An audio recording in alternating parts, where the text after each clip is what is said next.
دا دو مایلو منځ کې څومره فاصلې جوړوي واړه کیسه وي خو بس خلک ترېنه کیسې جوړوي د نفرتونو نه والله چې هېڅ نه جوړېږي راځئ چې مینه وکړو مینه ورورولي جوړوي او ښه دروند سړی ومه غربته ګوره سپک دې کړمه ښه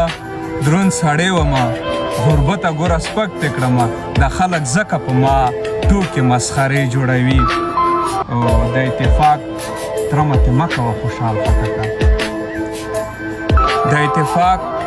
تمه تې مه کوه خوشحال خټکه پښتانه ځان ته اوس واړه واړه ټولګۍ جوړوي دلته سلاره خپلواکۍ ژوندون به څنګه وکړم دلته سلاره خپلواکۍ ژوندون به څنګه وکړم سر یې ولاړ چې څوک ژوندون د خپلواکۍ جوړوي سر یې ولاړ چې څوک